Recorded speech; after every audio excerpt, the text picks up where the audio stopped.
Show us your tips. Breakfast shift edition. Beaver's back. We're going to look at the Manikato Stakes meeting from the Valley. How are you, my friend? Very good, Dagster. How are you, mates? Good. Good. That's good to hear. Looking forward to some Friday night racing and followed up by some weekend racing. Absolutely. So, yeah, this is the just the Moonee Valley preview. We'll be back around lunchtime with the big. Have you done Sandown? Doing both tomorrow?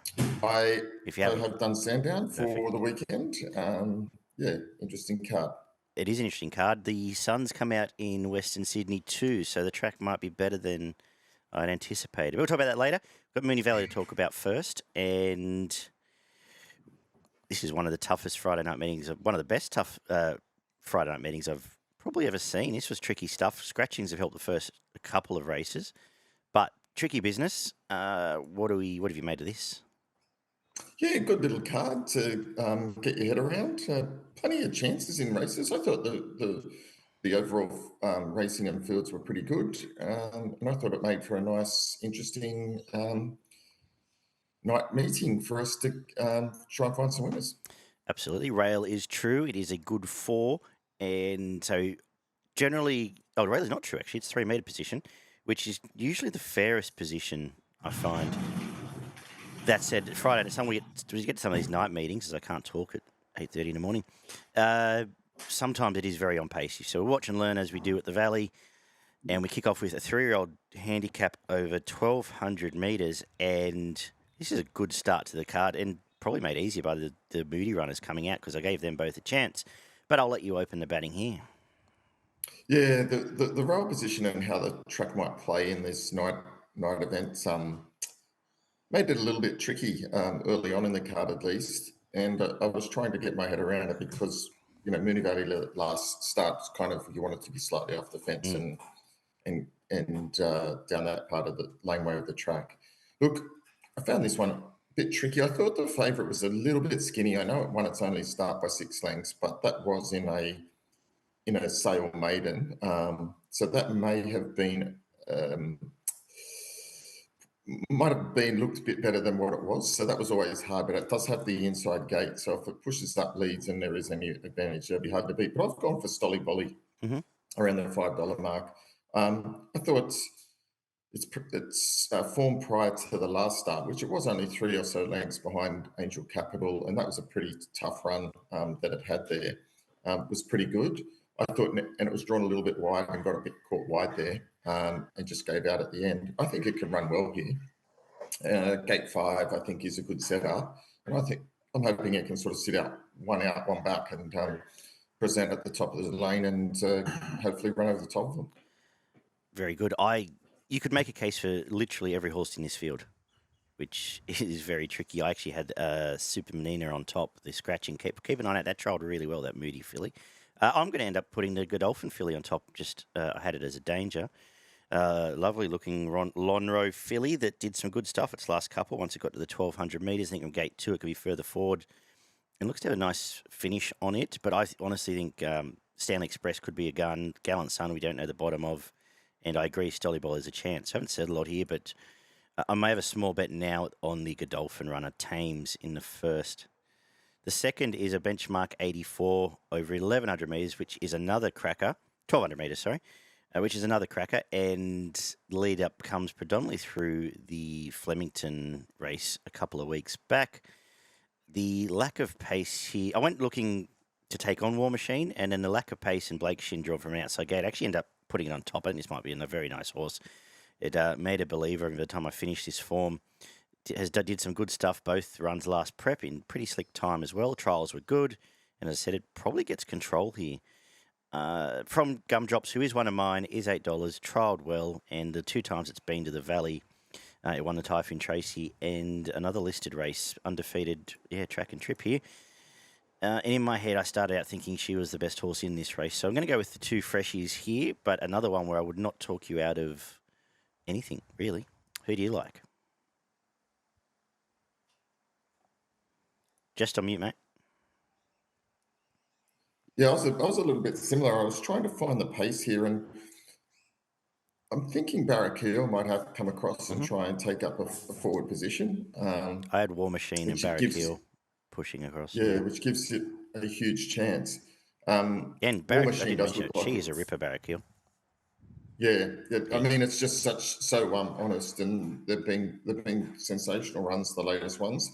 It has had some good starts down the straight, and therefore now it's got to go around the bend in the Tide of Mooney Valley circuit. So that'll be of interest there. War Machine is obviously packed with plenty of potential. I just went looking for a bit of value, and I went for Barber. Mhm. Has had its problems, but first up I thought it was a good run behind the striker, who was very impressive at Rose Hill. Comes now down to Melbourne, gets the 6 gate. I just thought it might get a sit here and improve a few lengths off that run. So I thought at the $10 mark, I thought it was a fair play, but certainly scared of the top two.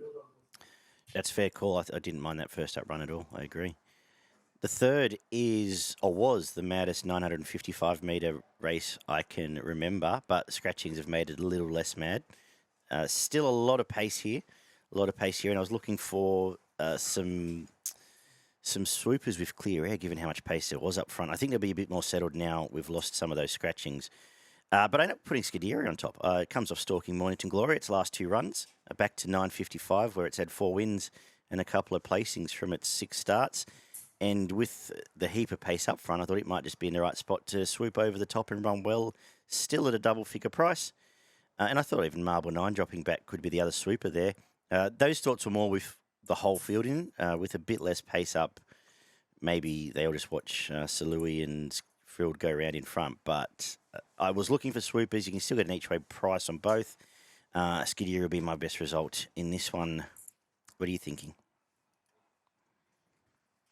I'm going to go for Frilled. I think it's a 900 specialist here at the Valley. I think it flies. It's first up. It should be fresh to go.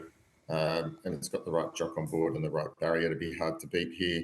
I had it on top. I had the main dangerous Passagiata. I'm really keen to see how it has come back this time. I think it's got some potential and interesting. Baker's taken it down for this. So I suspect it would be primed and ready to go. But I thought those two, I had them clear on top to fight it out. Did Passage Out have a jockey? Damien Lane. Yeah, okay. He's not bad. Yeah. The fourth, Yeah, he goes all right. yeah, is one of the features, the Group 2 Feehan Stakes over a mile, where Mr. Brightside's $1.90, Pride of Jenni $2.05, Antino $11, and Attrition $23. What an interesting race, but who are you tipping? Yeah, a bit of a skinny field here. I can't see either of the top two not winning. I've put a line through Antino and Attrition straight off the bat. So they'll fight it out. I'm going to go Pride of Jenni. I'm going to go. I think it can turn the tables on Mr. Brightside. I'm looking for it to maybe take off and make it make Brightside chase it a bit harder than what it may have had to in the first two starts. I think if it just tries to sit and sprint Brightside and Brightside's too close to it, it might be too good. But we'll wait and see. But I've got Pride of Jenni on top. I think Pride of Jenni should be $1.60. I don't know how he beats her here. I thought she had that warm-up run into the headwind at Caulfield. She went to flat. I thought that was a phenomenal run, just getting nabbed on the heavy track. Last start, I think dry track suits, Mooney Valley suits, and Gate 1 suits. Isn't it? Like, the funny thing is everyone knows exactly what's going to happen in this race. It's just how it plays out. I think she wins. On a tricky card, she's my best of the night. I don't know how they beat her, and I think she probably does start favourite by the time we get there. The fifth is very interesting race. Fifth is a 1,200-metre Scarborough Stakes for the fillies, and this is another cracker. A race I was looking for some bit of value in, and again, I found some Godolphin colours here in Zeitung. Last 2 starts were on the heels of Manal and Amina. We know that form's better than this. Gate 12, obviously by now we know track pattern by the time we hit this quaddie. If swoopers are in play, I think it's a very live chance, and it's an each-way price here. And I really like the trials of Matisse. It was very nice work, heading into this up in Sydney. Won that race up, where'd it go? Up into Queensland, so it's had the Queensland trip, which I always like for these fillies. And if you look back to its runs, I think I was giving this horse a chance in the Blue Diamond a while ago at a price. So Come back. I think he's come back in good order. Tommy Berry swooping. Both of those are in the teens with the prices. And happy to play in a race that I could completely swing and miss because you could make a case for just about all these as well. Who are you making the case for? Yeah, I'm going to go for GG's Mistruth around the $5 mark. I thought that was a great first up run and effort at Caulfield. Finished off quite nicely there. Probably looked like it was going to win at a certain stage, coming off some great form from Tasmania.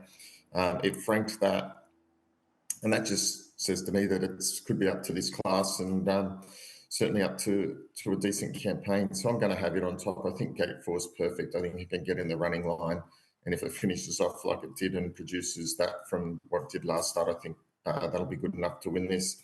You're right. I think Zeitung is probably a good saver bet here for me. Around the $10 mark, it's coming through some really good form lines and coming from Sydney. We know that stacks up when they're brought into this this type of company, and if it's favouring leaders, then you can't rule out Bold Steel, but check the track pattern and go from there. The 6 is the Stutt Stakes, over a mile for the 3-year-olds, a Group 2 race. Again, a very nice race. Daggers is nominated for Sandown. I assume it's here. And I thought it probably holds a key to this race because what Tommy Berry does from gate 1 decides it, I think. If he pushes up and puts Dawn Service a bit out of play, it changes. If Dawn Service gets a soft lead, I think it wins again off its nice win last time out. I'm giving it, if it does push up, and I'm giving Evaporate a fantastic chance here. I know it's a step up in grade, but it's Love the Mile, gets a perfect stalking run, drops in behind the two I just mentioned, Mickey D on top, and gets last shot at him. Looks like a strong animal. It's always one I have an opinion of, and to be honest, probably my best result. Interesting way to see it play out because, like I said, if Dawn Service gets its own way, it is probably often gone before Evaporate gets a crack. What do you make of this? Yeah, I want to Evaporate as well. The form is very good for a run for a race like this. What I've liked most is it's been able to pour the pressure on and keep going. It's a tough horse, this horse. You know, 2 starts back, it took off early, went around the field and just put a space in him, and then last start sat outside the lead and just too strong. And so I think it's versatile. I think even if Dawn Service, I think Daggers will push up. I think it has to probably lead and try and hold Dawn Service out, and I think that'll just set it up nicely for Evaporate. But even if it doesn't, I think it'll probably push around the back straight. It'll probably try and take off and pour the pressure on, and it's just going to be who runs the better 1600. And I think it might be the horse to do that. Beautiful. Did you have a thought on Henland? I've seen a few people spruik it. That comes from down from Sydney, but I probably wanted more from that first up run. It's a horse I think you've mentioned. Yeah, I did tip it well. Yeah. first up, and I thought it was okay. It was solid, and it comes here and Friedman's flying. I wouldn't rule it out, but I just think the others just might be a bit too classy for it. Mm-hmm. As I said, I probably expected more first up from it. But anyway, we've got the feature to look up. Second up and stepping up to 1600 in a high pressure race. It'll, hopefully it's fit enough. Yep.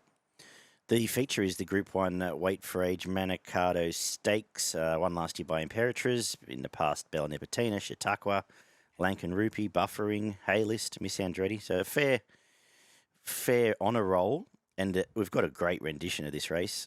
I'll let you have first crack at it. We've lost Chain of Lightning. Sorry, just looking at scratchings. But what a race. Yeah, what a race. It's a fantastic race. Looking forward to this one.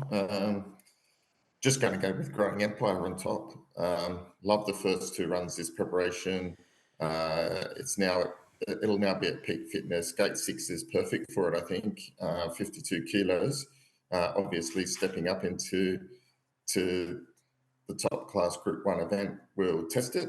But this looks like a horse. And if you look at some of those previous winners, like a Bella Nipotina, sort of strikes me as a similar style of horse to Bella Nipotina. It has a great turn of foot, can sit anywhere in the run.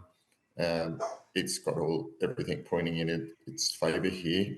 I Wish I Win's going to have to go back to last from gate 11, so he's going to have to come around all of them. That's going to be a huge huge task to do that. There is going to be enough pace on, so that's certainly going to be helpful. So you can't rule it out. V8 is a horse that I've got a really high opinion of. It flies first up. It's won its 3 out of 3. It's drawn well enough in 8, so it's going to be there at the finish.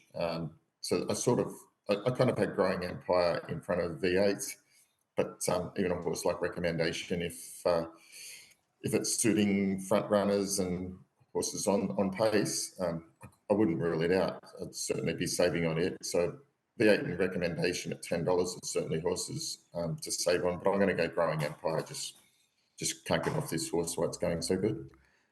It's No Wish I Win funny. It's, I think it's still the world's best sprinter, one of them, and it's just very hard to ever like it.